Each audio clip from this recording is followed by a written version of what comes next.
production. Ano pa ba ang aabangan namin sa Coronation Night? Bukod dun sa beauty ng mga nagagandang lahat dito sa Ginoong Santa Rosa, yun is yung kanya-kanya naming dala-dala na advocacy.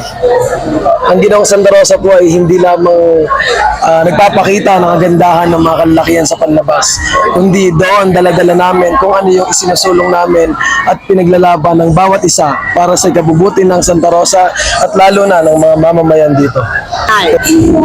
Abangan niyo po sa Coronation Night. Mas lalong magkakasabakan ng mga candidate. Siyempre po ang swimwear segment po namin at ang formal wear segment po namin sa Ginoong Santa Rosa. Hindi kami nagko-compete dito dahil nakikipagkompetensya kami sa isa't isa. Nagko-compete kami dito kasi gusto lang namin ma-inspire mga kabataang Rosense. And as brotherhood din, mas natutuwa kami pare-parehas na maganda lahat ng sinokase naming talents at wala rin napahamak, na-injured. Kaya i-witness nyo yung coronation night namin sa Sports Complex at February 22, Sunday. Doon mas bongga pa yung gagawin po ng Artist Events and Talent Management. Kaya abangan nyo yun. Bakit ganun kasagwapo ang mga Santa Rosa? Noon na nanonood ako hanggang ngayon, talagang quality boy. Isa lang po ibig sabihin niya, pinaghandaan po talaga namin itong competition na to and pinapakita po namin yung true energy and positive energy ng bilang Santa Rosense po. Ano po ang difference ng Ginoong Santa Rosa sa ibang mga male pageants na samut-sari meron sa Pilipinas? Unang-una po, itong Santa Rosa po is napaka-progresibong lugar. Hindi lang po talaga basta-basta.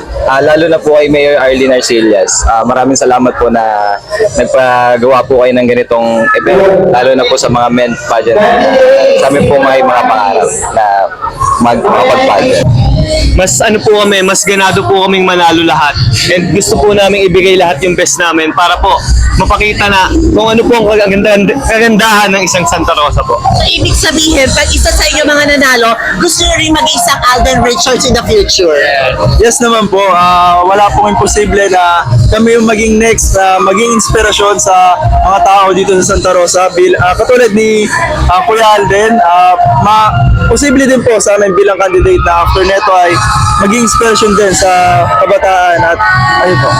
Okay, invite nyo naman sila ating coronation that will be happening February 22, right? Iniimbitahan po namin kayo manood sa aming coronation night noon February 22 at kita-kita po tayo doon at 8 p.m. sa Santa Rosa Multipurpose Complex. Masasaksihan nyo po ang aming formal wear competition, swimwear, and most especially pag pageantry. Hindi naman natin sinasabing puro lang kami kagwapuan. Meron ding talino. So, meron din kaming QA portion. So, ayun po yung abangan nyo sa amin. See you there, Santa Rosense. I'll see you there, everyone. Congratulations in advance. May the best man win sa Ginoong Santa Rosa 2026. Congratulations.